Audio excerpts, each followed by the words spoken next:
Bismillahirrahmanirrahim. Assalamualaikum warahmatullahi wabarakatuh. Innal hamdalillah, salatan wa salaman ala Rasulillah sallallahu alaihi wasallam wa ala alihi wa ashabihi wa man tabi'ahu bi ihsanin ila yaumiddin. Summa amma ba'du. Puji dan syukur senantiasa dan tidak pernah bosan-bosannya kita panjatkan kehadirat Sang Maha Pencipta Allah Subhanahu wa Ta'ala, yang mana dengan limpahan karunia-Nya, rahmat-Nya, hidayah-Nya serta anugerah-Nya kepada kita semua, kita kembali masih diberikan kesempatan, kesehatan dan usia panjang oleh Allah untuk sama-sama kita mengabdikan diri kita di jalannya dengan menjalankan segala perintahnya dan menjauhi semua larangannya. Salawat diring salam tidak pernah lupa pula kita hanturkan kepada junjungan alam Nabi besar Muhammad sallallahu alaihi wasallam, di mana dengan perjuangan beliau dan para sahabat beliau kita dapat mengenal betapa rahmatan lil alamin ajaran agama Islam sebagaimana yang menjadi keyakinan dan pengetahuan kita bersama.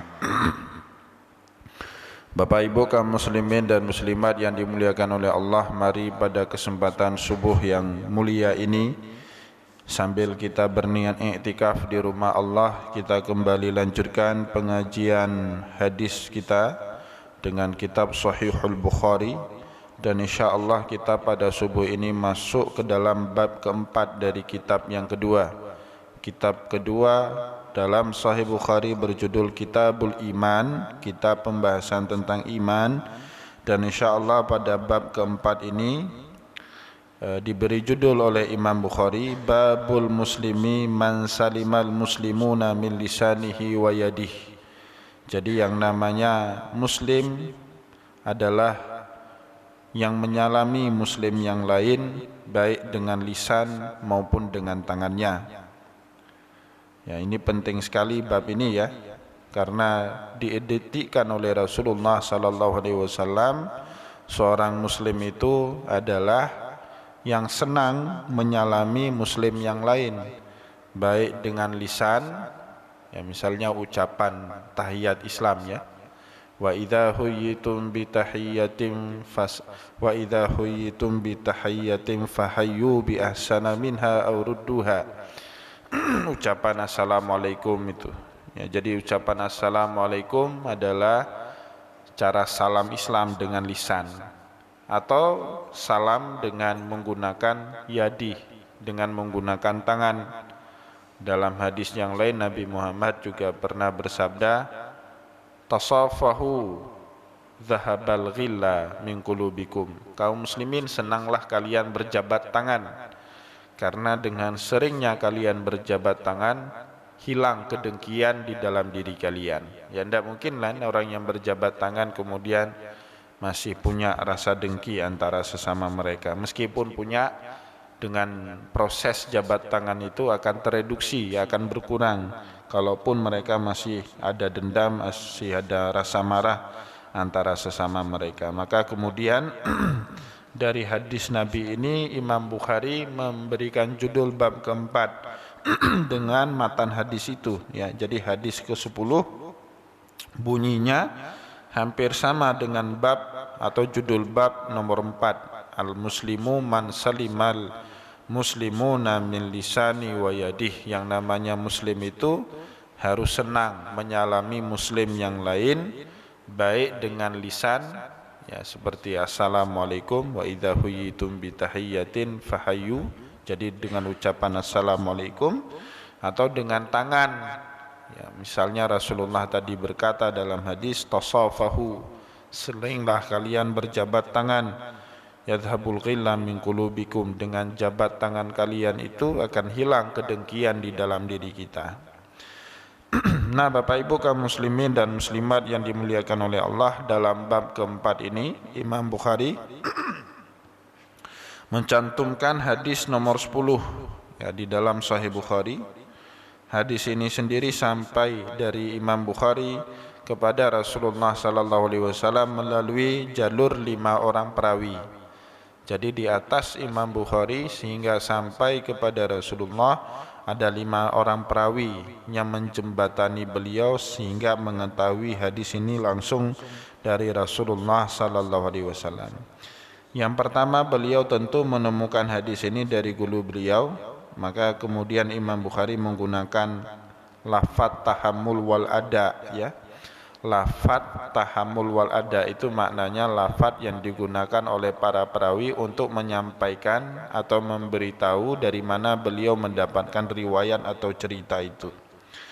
Beliau di sini menggunakan kata haddatsana, telah menceritakan kepada kami gurunya Imam Bukhari Adam bin Abi Iyas, seorang ulama Khurasan yang terkenal, namun beliau wafat di kota Mesir ya, seorang ulama Khurafan.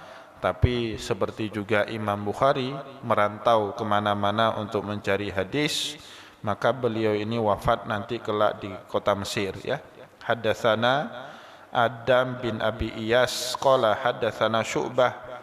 Adam bin Abi Iyas ini mendapatkan riwayat dari gurunya yang bernama Syu'bah. Syu'bah ini mendapatkan riwayat an Abdullah bin Abi Safar wa Ismail. Jadi di jalur ketiga itu ada 2 orang ya. Pada jalur ketiga Syu'bah ini punya 2 orang guru. Yang kedua guru-gurunya itu juga menceritakan riwayat yang sama kepada beliau. Guru yang pertama bernama Abdullah bin Abi Safar dan guru kedua bernama Ismail. Itu di dalam mata rantai yang ketiga. Mata rantai keempat tabi'in ya, seorang tabi'in yang bernama Sya'bi, Imam Sya'bi. Imam Sya'bi ini ulama Kufah dari generasi tabi'in. Nama lengkap beliau Amir bin Syarahil, sehingga sering juga disebut dengan Amir Asy-Sya'bi. Nah, ini beliau adalah salah seorang murid dari sahabat Nabi yang bernama Abdullah bin Amru. Jadi dulu Bapak Ibu di dalam ilmu hadis terkenal ada 4 orang sahabat Nabi yang bernama Abdullah, dan mereka dulu di masa hidupnya Rasulullah termasuk sahabat junior. Sahabat junior bukan dalam makna ilmu tapi dalam usia. Ya, ketika Rasulullah sallallahu alaihi wasallam wafat, 4 orang Abdullah ini usianya masih kecil ya, sebagian mereka bahkan belum baligh. Nah, kelak Bapak Ibu ternyata melalui 4 orang Abdullah inilah para tabi'in paling banyak meriwayatkan hadis dari Rasulullah sallallahu alaihi wasallam.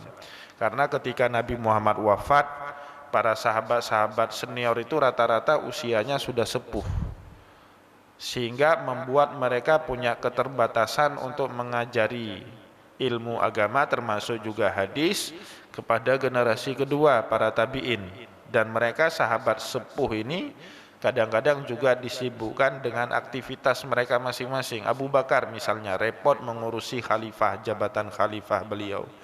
Umar bin Khattab sahabat sepuh, sahabat senior, tapi beliau juga nanti menjadi khalifah.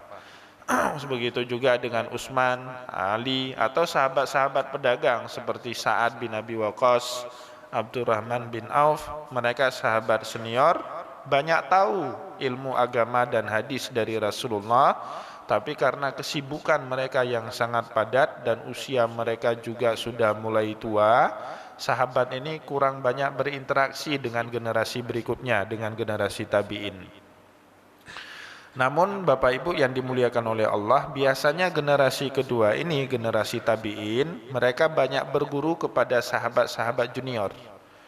Secara usia mereka junior di masa hidupnya Nabi, tapi kelak mereka inilah yang menjadi guru-gurunya para tabi'in. Maka wajar nanti para tabi'in ini paling banyak meriwayatkan hadis dari sahabat-sahabat junior itu. Nah, yang paling terkenal itu ada 4 orang sahabat junior yang bernama awal Abdullah. Yang pertama perawi kita hari ini namanya Abdullah bin Amru bin As. putranya Amr bin As, sahabat Rasulullah sallallahu alaihi wasallam. Itu beliau bahkan salah satu keunggulan beliau banyak menghafal hadis karena beliau juga mencatat atau menuliskan hadis. Jadi beliau selain ingat dari Rasulullah, selain itu beliau juga menulis hadis yang beliau tahu dari Rasulullah sallallahu alaihi wasallam. Ini sedikit pengetahuan kita terhadap ilmu hadis. Jadi Bapak Ibu, kapan-kapan kalau buka kitab hadis, riwayat yang paling banyak sahih itu adalah riwayatnya Abdullah bin Amr bin As. Kenapa? Karena beliau memang catat hadis. Kalau ulama-ulama hadis yang lain atau sahabat-sahabat Nabi yang lain punya potensi mereka lupa riwayat persis yang diucapkan oleh Rasul. Karena mereka sangat mengandalkan atau hanya mengandalkan ingatan mereka. Nah, ini beda dengan Abdullah bin Amr bin As. Selain beliau ingat dengan hafalan beliau, beliau juga selalu menuliskan hadis setelah beliau mengetahui hadis itu diucapkan oleh Rasulullah. Maka nanti kitab-kitab muktabar dalam hadis seperti Sahih Bukhari, Sahih Muslim, Sunan Abu Daud dan seterusnya itu banyak juga diriwayatkan oleh sahabat Nabi yang bernama Abdullah bin Amr bin As. Itu yang pertama. Yang kedua ada namanya Abdullah bin Abbas, sepupunya Nabi, anak paman Nabi Abbas bin Abdul Muthalib. Itu dulu saat Nabi Muhammad wafat, beliau masih kecil. Bahkan dalam beberapa hadis Nabi Muhammad menyebut Abdullah bin Abbas dengan sebutan ghulam. Ghulam itu maknanya anak kecil, Pak. Usia 6 sampai 10 tahun itu biasanya orang Arab manggilnya ghulam. Contoh dalam sebuah hadis Nabi Muhammad mengajarkan Abdullah bin Abbas satu pepatah sambil memanggil beliau, "Ya ghulam, ta'ala inni u'allimuka bikalimatin." Hei anak kecil, kemari kamu, saya mau mengajarkan kamu beberapa kalimat. Ihfazillaha yahfadka, ihfazillaha tajidhu tujahaka. Jaga Allah, Allah akan jaga kamu. Jaga Allah, maka Allah akan membimbingmu ke jalan yang benar. Itu nasihat Nabi Muhammad misalnya kepada Abdullah bin Abbas. Namun dalam hadis itu Nabi Muhammad memanggil Abdullah bin Abbas dengan sebutan ghulam. Ini maknanya apa? Abdullah bin Abbas di masa hidupnya Nabi Muhammad junior sekali usianya masih. Abdullah bin Amr bin As, Abdullah bin Abbas, ya putranya Abbas, paman Nabi Abdul Muthalib, Abbas bin Abdul Muthalib. Kemudian putranya Umar bin Khattab, namanya Abdullah bin Umar bin Khattab. Itu juga sahabat junior. Nanti kelak menjadi gurunya para tabi'in. Dan yang terakhir Bapak Ibu, Abdullah bin Zubair bin Awam. Abdullah bin Zubair bin Awam ini putranya Zubair bin Awam, hasil pernikahan beliau dengan kakak kandung daripada Sayyidah Aisyah radhiyallahu anha. Jadi Abu Bakar punya 2 orang putri, salah satu yang paling populer itu 2 orang putri. Satunya namanya Aisyah, dinikahi oleh Rasulullah. Satu lagi namanya Asma binti Abi Bakar. Nah, Asma ini dinikahi oleh Zubair bin Awam. Siapa Zubair bin Awam ini? Salah satu sahabat dari 10 yang dijamin oleh Nabi Muhammad masuk surga. Dari pernikahan itu lahirlah seorang sahabat yang bernama Abdullah bin Zubair bin Awam. Namun ada dikit beda Bapak Ibu. Kalau 3 sahabat yang awal saya sebut, mereka setelah wafatnya Nabi fokus dalam bidang ilmu, fokus dalam bidang dakwah, dan fokus dalam bidang agama. Saya kasih contoh, misalnya Abdullah bin Amr bin As, bapak beliau politikus. Amr bin As itu kan politikus. Di masa Umar menjadi khalifah, beliau bahkan pernah ditunjuk untuk menjadi penguasa, atau bahasa kita sekarang gubernur di Mesir pada saat itu. Tapi beliau fokus dengan ilmu, maka beliau banyak dikenang dalam ilmu hadis. Dalam tulisan-tulisan hadis, nama beliau cukup populer karena memang fokus dalam ilmu.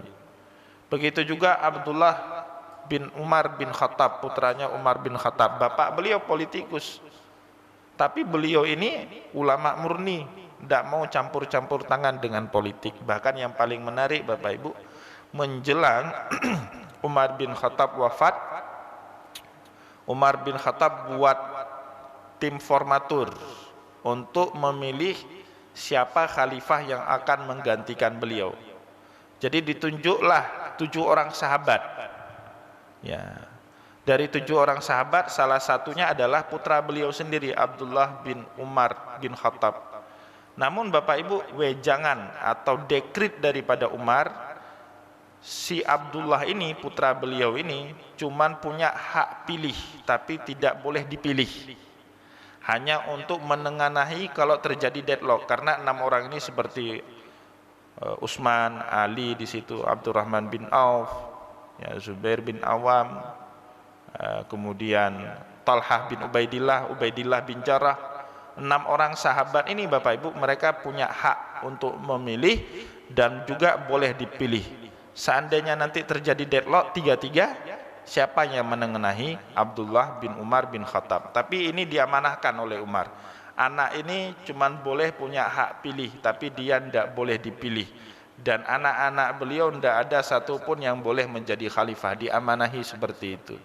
Maka Bapak Ibu yang dimuliakan oleh Allah, dalam sejarah, terutama sejarah ilmu hadis, diceritakan setelah wafatnya Rasulullah, Abdullah bin Umar bin Khattab ini memilih untuk hijrah balik.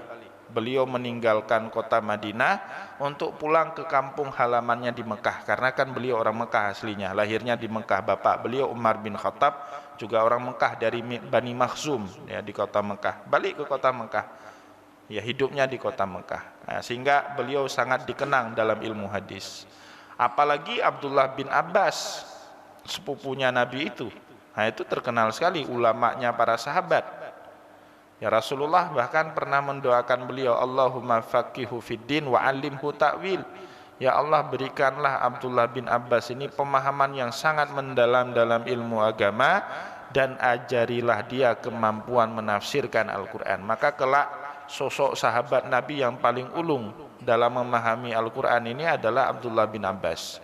Itu riwayat-riwayat tafsir yang paling baik itu adalah riwayat-riwayatnya Abdullah bin Abbas radhiyallahu anhuma. Di masa Khalifah Umar bin Khattab, tidak pernah sekalipun Umar bin Khattab mengambil suatu keputusan penting kecuali diajak musyawarahnya Abdullah bin Abbas ini.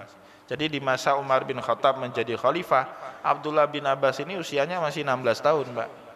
Masih belia sekali. 16 tahun itu kan kelas 1 SMA lah di masa kita sekarang. Tapi kalau Umar rapat dengan sahabat-sahabat senior, itu selalu di samping Umar bin Khattab itu Abdullah bin Abbas. Karena Umar bin Khattab tahu betul kapasitas anak kecil ini, tahu betul Umar bin Khattab. Maka sahabat-sahabat yang lain tidak punya pilihan kecuali harus menghormati sepupunya Nabi ini. Memang cerdas betul. Nah, sedangkan yang terakhir, Abdullah bin Zubair bin Khattab masuk dunia politik, jadi politikus yang keempat ini. Maka meskipun beliau menjadi guru juga, merawi hadis, tapi nama beliau kurang terkenal dalam ilmu hadis. Nah, terakhir beliau menjabat menjadi gubernur kota Mekah tahun 62 Hijriah, ya, di masa Ali sudah dibunuh, kemudian beliau naik menjadi gubernur di kota Mekah. Nah, kemudian Muawiyah menjadi khalifah Amirul Mukminin. Amirul Mukmininnya setelah Muawiyah meninggal dunia, beliau mengangkat anak kandungnya Yazid bin Muawiyah menjadi khalifah yang kedua dari dinasti Bani Umayyah. Nah, saat itu tegaklah dinasti Bani Umayyah. Abdullah bin Zubair bin Awam ini memberontak kemudian kepada Yazid bin Muawiyah. Dia berontak, Bapak Ibu. Dia nggak terima, kok ini sudah jadi kerajaan. Kalau dulu milih khalifah itu fair, ada demokrasinya lah kalau istilah sekarang, ya, ada musyawarahnya kalau istilah dulu. Kok sekarang main tunjuk-tunjuk aja putra mahkota? Itu tidak benar, itu tidak pernah diajari oleh Rasulullah. Beliau gubernur Mekah, punya pasukan pada saat itu, lawan beliau, kota Mekah diserang pada saat itu. Singkat cerita, oleh Al-Halaj, salah seorang panglima perangnya Yazid bin Muawiyah, Abdullah bin Zubair bin Awam ini tangkap hidup-hidup, Bapak Ibu, dibawa ke dinasti atau ibu kota dinasti Bani Umayyah, ke Damaskus. Kemudian dia dijatuhi hukuman pancung. Sahabat Nabi, Pak, dipancung itu. Jadi kalau ada orang bilang, Ustadz, politik sekarang kotor sekali, ulama-ulama ditangkap, lebih ngeri dulu, Pak. Dulu bunuh-bunuhan, bukan hanya tangkap, bunuh-bunuhan dulu itu. Maka sebelum dipancung Abdullah bin Zubair bin Awam, dia minta satu permohonan. Apa permohonan dia? Untuk diizinkan sholat 2 rakaat terlebih dahulu. Maka orang pertama yang mengerjakan sholat 2 rakaat sebelum dibunuh, itu bukannya dari Rasulullah. Karena Rasulullah kan meninggal beliau baik-baik saja, kan nggak dibunuh. Ya kan, Abu Bakar juga meninggalnya baik-baik saja, nggak dibunuh. Yang dibunuh itu kan Umar. Ya kan, Umar pun ya ditusuk, dibunuh, kemudian meninggal. Ali dalam sholat dibunuh sama Abdullah bin Muljam. Tapi orangnya minta dulu, saya kalau gitu sebelum anda gantung saya, sebelum anda pancung saya, izinkan saya sholat 2 rakaat. Nah itu Abdullah bin Zubair bin Awam. Nanti ini ditiru Pak, di negara-negara muslim. Pada saat negara-negara muslim itu dijajah sama bangsa-bangsa Eropa, ya di Libya itu ada pahlawan Islam yang sebelum digantung izin juga sholat 2 rakaat. Dan juga pahlawan-pahlawan Aceh dulu sebelum ditembak mati sama Belanda, nah, mereka izin dulu sholat 2 rakaat. Itu sunnahnya bukan dari Rasulullah.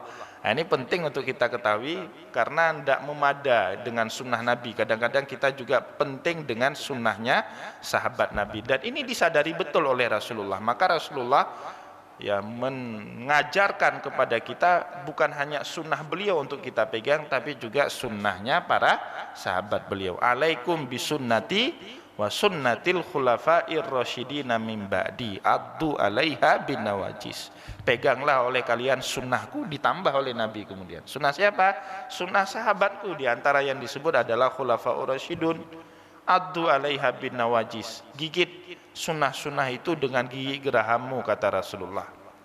Nah Bapak Ibu kaum muslimin dan muslimat yang dimuliakan oleh Allah, jadi dicerita dalam sejarah itu, Abdullah bin Zubair bin Awam baru mau ruku rakaat kedua, nggak tuntas. Jadi sholat 2 rakaatnya nggak tuntas itu. Baru ruku rakaat kedua dipancung itu, plak, tebas, putus kepala dengan badannya. Nah itu. Jadi kalau ada orang bilang politik sekarang keras sekali, enggak keras Pak. Kalau Bapak baca sejarah Islam lebih keras lagi. Sahabat Nabi dibunuh. Kalau kita mungkin yang orang Ahlus Sunnah wal Jamaah enggak berani itu. Hormat betul kalau kita sekarang dengan sahabat Nabi. Tapi kalau dulu Ali bin Abi Thalib ya, perang Jumajil Jandal dengan Sayyidah Aisyah, perang-perangan dengan Sayyidah Aisyah dengan Zubair bin Awam dan seterusnya, itu sejarah kelam ya di dalam sejarah Islam itu. Baik Bapak Ibu kaum muslimin dan muslimat yang dimuliakan oleh Allah, kita balik ke dalam riwayat hadis kita. Jadi hadis ini diriwayatkan oleh Abdullah bin Amru bin As, putranya Amru bin As, dari Rasulullah sallallahu alaihi wasallam, anin Nabi sallallahu alaihi wasallam. Rasulullah berkata, qala al muslimu man salimal muslimuna min lisani wa yadihi. Nah, jadi matan hadis atau konten hadis ini dipakai oleh Imam Bukhari untuk menjudulkan bab keempat di dalam kitab yang kedua ya. Judulnya sama tadi, Al-Muslim. Muslim itu siapa?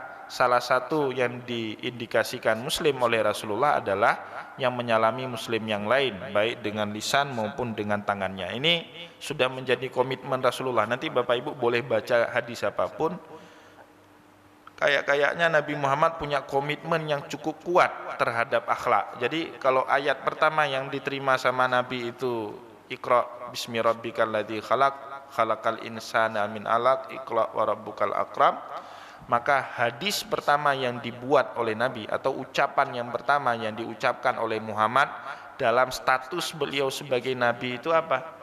Innama bu'istu liutammima makarimal akhlak. Sesungguhnya saya diutus itu untuk menyempurnakan akhlak manusia. Maka Bapak Ibu kalau kita baca hadis, Rasulullah sallallahu alaihi wasallam sering mendefinisikan muslim itu dengan akhlak, Pak. Kalau kita pakai hadis ya, muslim itu selalu didefinisikan dengan akhlak. Ini contohnya. Muslim adalah muslim yang menyalami sesama muslim baik dengan lisan maupun dengan tangannya. Contoh yang lain, Rasulullah sallallahu alaihi wasallam bilang atau bersabda, al muslim akhul muslim, muslim yang satu saudara bagi muslim yang lain, la yadhlimuhu wala yahkirahu wala yakhzuluhu. Tidak patut seorang muslim kemudian menzalimi muslim yang lain, menganggap remeh muslim yang lain, atau menghina muslim yang lain, kata Rasulullah dalam hadis tersebut. Itu kan akhlak. Zalim akhlak, menganggap remeh akhlak, menghina akhlak. Jadi Rasulullah SAW apa yang beliau sabdakan di awal, kalau agama Islam ini diutus oleh Nabi, Allah mengutus Nabi Muhammad ini untuk menyempurnakan akhlak, itu bukan retorika, tapi itu dikomitmenkan oleh Rasulullah di dalam berbagai sabdanya, termasuk dalam hal memberi salam. Meskipun begitu Bapak Ibu, ini hadis penting dibaca dengan ilmu fikih. Ya, kalau di dalam ilmu fikih, meskipun memberi salam itu sunnah, ya kan, biasanya para ulama pakai ayat Al-Quran itu, wa idza huyyitum bitahiyatin fahayyu bi ahsana minha aw rudduha. Itu kemudian para ulama mengambil kesimpulan hukum, yang namanya memberi salam itu hukumnya sunnah, tapi menjawab salam hukumnya wajib. Ya, jadi memberi salam sunnah, menjawab salam wajib. Maka oleh karena itu para ulama sepakat, ittifaq itu Bapak Ibu, yang namanya salam itu tidak mesti dengan ucapan assalamualaikum pertama. Jadi jangan nanti bilang, wah ustadznya ngengkan mau Nabi salam. Itu ulama sepakat, yang namanya salam itu tidak mesti assalamualaikum, yang namanya salam itu tidak mesti jabat tangan. Tapi salam itu bahkan Bapak Ibu biittifaqil ulama, maka harus dibaca dengan fikihnya. Itu sepakat, apapun yang menunjukkan indikasi keramahan kita kepada seseorang itu disebut dengan salam. Ya misalnya Bapak Ibu boleh baca kitab fikih itu tentang salam. Saya baca misalnya kitab Azkar Imam Nawawi. Di situ dijelaskan ittifaq ulama, kata Imam Nawawi, apa yang dilakukan oleh Abu Hurairah kadang-kadang disebut dengan salam. Jadi Abu Hurairah itu Bapak Ibu kan ini sahabat yang enggak punya keluarga di Madinah. Beliau itu orang Yaman, nama asli beliau Abdurrahman bin Sakhrin Ad-Dusi, dari suku Dus. Suku Dus itu di Yaman. Tapi digelari oleh sahabat yang lain dengan Abu Hurairah karena beliau banyak pelihara kucing di Masjid Nabawi. Jadi di Masjid Nabawi dulu ada pojokan. Di pojokan itu tinggal lebih kurang 60 orang sahabat Nabi yang enggak punya rumah di kota Madinah. Jadi mereka ngerantau, pingin dekat dengan Nabi, tapi tidak punya famili di kota Madinah. Singkat cerita, tidurlah di pojokan Masjid Nabawi itu. Ini jadi apa namanya? Jadi landasan bagi orang jamaah tabligh ya untuk khuruj fisabilillah, tidur di masjid itu dari Ahlus Suffah. Mereka disebut dengan Ahlus Suffah. Nah, karena mereka tidak punya rumah, tidak punya pekerjaan, jadi orang-orang seperti Abu Hurairah ini dan sahabat-sahabatnya yang lain itu kadang-kadang diakui sendiri sama Abu Hurairah, datang ke sahabat-sahabat yang kaya, pura-pura tanya agama, padahal tujuan mereka cari makan, Pak. Ya, pura-pura tanyaannya agama. Misalnya Abu Hurairah datang itu sama Abu Bakar, tanya, ya Abu Bakrin, ini ayat ini seperti apa pemahamannya? Biasanya Abu Bakar itu acuh, Pak, karena sibuk sendiri. Abu Bakar kan punya urusan juga, diacuhkan. Kemudian orang-orang seperti Abu Hurairah ini datang lagi ke sahabat seperti Umar, nanya, ya Umar, ayat ini seperti apa pemahamannya? Diacuhkan sama Umar. Sampai kemudian orang-orang seperti Abu Hurairah ini menjumpai Ja'far bin Abi Thalib. Maka meskipun ya, Nabi Muhammad bilang ya dalam hadis ana madinatul ilm, saya ini kan gudangnya ilmu. Ya, sedangkan kuncinya atau pintunya ilmu itu kan Ali, ya kan, dalam hadis Nabi itu ana madinatul ilmi wa babuha Ali. Jadi saya adalah gudang atau kotanya ilmu, sedangkan gerbangnya itu adalah Ali, sebut Nabi Muhammad dalam hadis itu. Tapi bagi orang-orang seperti Abu Hurairah, yang pintar itu bukan Ali, yang pintar itu Ja'far, karena Ja'far itu orang yang paling paham dengan orang-orang yang seperti ini. Jadi kalau sudah datang Abu Hurairah, pura-pura tanya agama, kata Ja'far bin Abi Thalib, Ja'far itu kakak kandung, abang kandung daripada Ali bin Abi Thalib. Ya, itu orang-orang seperti Ja'far langsung bilang, udah, nggak usah banyak tanya agama, ayo kita makan, halumma ila ta'ah, kita makan dulu, nanti tanya. Jadi dia paham, makan. Nah itu menurut para ulama termasuk juga salam itu. Ada indikasi keramah tamahan, tidak mesti formal, assalamualaikum, tidak mesti. Hai pahaba, itu sudah makna salam, Pak, itu. Ya, itu diceritakan para sahabat, diceritakan oleh para ulama. Itu biittifaq, sepakat semua para ulama. Jadi setelah makan kenyang, dikasih makan oleh Ja'far bin Abi Thalib, Abu Hurairah dan teman-temannya, mereka kan nggak enak hati. Tujuan pertama kan nanya agama, nanya lagi, mohon maaf Ja'far, ini kan kita mau belajar agama. Udah, yang penting makan, tanya besok-besok aja. Jadi paham. Nah, yang seperti ini karena sudah ada indikasi keramah tamahan juga disebut dengan salam. Jadi Bapak Ibu ini tidak usah kaku-kaku kali lah pahami agama, harus salah, assalamualaikum, tidak mesti Pak. Hai puhaba orangnya, sehat. Ah, itu sudah makna salam itu. Itu sepakat para ulama, nggak ada khilaf di situ para ulama. Jadi nggak mesti masuk ke rumah assalamualaikum untuk dapat pahala salam, tidak mesti. Kecuali memang betul, memang ada anjuran ya kalau dalam masuk rumah, wa idza dakhaltum buyutan fasallimu ala ahliha, ada anjuran itu, salamlah kalian buat orang yang ada dalam rumah, ada anjuran itu. Cuman makna salam di sini bukan harus assalamualaikum, apapun yang bisa dipahami oleh orang banyak, kalau ada hadirnya kita di situ dan menunjukkan keramah tamahan, itu sudah bisa dipahami dengan makna salam. Bahkan Bapak Ibu yang dimuliakan oleh Allah, kalau Bapak Ibu buka kitab fikih seperti Anatul Talibin, Kifayatul Akhyar, itu ada hal-hal tertentu dalam keadaan-keadaan tertentu, bahkan memberikan salam hukumnya makruh, enggak sunnah. Jadi kasih salam ini enggak semua keadaan sunnah, kadang-kadang kasih salam ini makruh. Imam Nawawi misalnya di dalam kitab Azkar menghitung ada 6 keadaan, itu makruh hukumnya kita kasih salam sama orang lain. Ya, jadi lebih baik enggak usah kasih salam.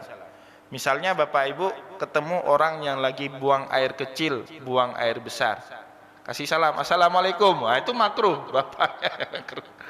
Jangan dikasih salam buat orang yang sedang buang air kecil, kasih salam. Nah, bapaknya yang makruh, itu enggak sunnah dalam keadaan seperti itu. Kemudian kata Imam Nawawi dalam kitab Azkar, termasuk makruh kasih salam itu orang yang sedang, mohon maaf, jima. Itu coba Bapak Ibu bayangkan, orang lagi jima kita kasih salam. Jawabnya gimana itu? Repot kan? Nah, maka makruh kasih salam dengan orang lagi jima.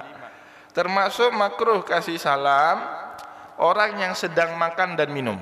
Orang lagi makan, assalamualaikum. Makruh Pak. Nah, maka baiknya Pak, lihat-lihat kalau di rumah makan orang lagi lahap makan, udah jangan dikasih salam, jangan ganggu. Duduk aja, paling isyarat aja. Itu. Ini ada orang karena nggak ngerti fikihnya, ya hadisnya hafal. Nah, inilah bahayanya. Ngafal hadis, ngafal Quran, tapi pemahaman nggak ada Pak. Bahaya betul itu. Datang, assalamualaikum, orang lagi makan, itu mana kita ganggu. Termasuk makruh kasih salam, kata Imam Nawawi, pada saat adanya majelis pengajian atau majelis zikir. Orang lagi ngaji ini, datang tiba-tiba masuk, assalamualaikum, putus kan? Orang lagi zikir, assalamualaikum, putus kan? Nah, maka butuh ilmunya. Termasuk makruh kasih salam masuk ke dalam masjid, enggak sunnah. Masuk ke dalam masjid itu sunnahnya baca doa, Allahumma gfirli waftahli abwaaba rahmatik. Sunnahnya itu. Bukan assalamualaikum, masuk rumah orang ya assalamualaikum. Tapi masuk rumah Allah, masjid enggak assalamualaikum. Orang misalnya assalamualaikum masuk masjid, orang lagi salat, waalaikumsalam jawab. Orang kan lagi salam, lagi sholat Pak. Di rumah Allah orang ngapain? Sholat, ya kan? Apalagi zikir, doa, baca Quran, salawatan, atau iktikaf. Jadi ada orang lagi baca doa, ya Allah ampun dosa lu. Datang orang, assalamualaikum, waalaikumsalam. Lucu itu. Maka ada hal-hal yang dimakruhkan Pak, kasih salam itu. Enggak semua keadaan sunnah. Nah, ini harus kita ketahui. Ya, kapan kita harus memberi salam kepada orang lain, kapan yang harus kita nahan diri dari memberikan salam. Termasuk misalnya dalam khutbah Jumat. Nah, coba Bapak Ibu perhatikan. Khatib kita kan naik mimbar kasih salam. Assalamualaikum warahmatullahi wabarakatuh. Duduk dia. Kemudian kumandang azan. Allahu Akbar, Allahu Akbar, ya kan? Kemudian bangun sampaikan khutbah, 2 rukun khutbah. Kemudian waktu mau tutup berakhir baca doa. Ya, paling ditutup dengan wa aqimis shalah. Enggak ada lagi salam kan? Karena enggak sunnah Pak kasih salam sebelum khatib meninggalkan mimbar, enggak sunnah. Meskipun nggak batal juga seandainya ada khotib. Nah, ini bedanya khutbah hari raya dengan khutbah Jumat. Kalau khutbah hari raya Idul Fitri maupun Idul Adha, sebelum khatib turun daripada mimbar, sunnah kasih salam. Karena Nabi melakukannya. Biasanya Nabi Muhammad sebelum nutup khutbah hari raya itu menyebut wa kullu amin wa antum bi khair. Ya, misalnya gimana itu?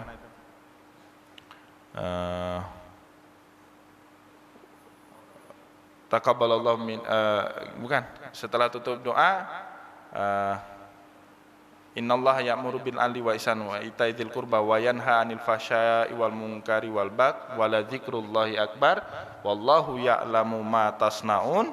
Ya, setelah wallahu ya'lamu ma tasnaun, kalau khutbah hari raya taqabbalallahu minna wa minkum salihal a'mal wa kullu amin wa antum bi khair. Tapi kalau pakai wa kullu sanah wa antum bi thayyib, itu sunnahnya Nabi. Dan kemudian baru Rasulullah tutup assalamualaikum warahmatullahi wabarakatuh. Turun beliau dari mimbar, ada salam. Tapi kalau khutbah Jumat enggak pakai salam Nabi Muhammad. Ya, wallahu ya'lamu ma tasnaun wa aqimis shalah. Sudah selesai, turun Nabi Muhammad. Meskipun para ulama Syafi'i mengatakan enggak batal khutbah seandainya kasih salam. Enggak sunnah, tapi enggak sunnah. Enggak dianjurkan, tapi boleh.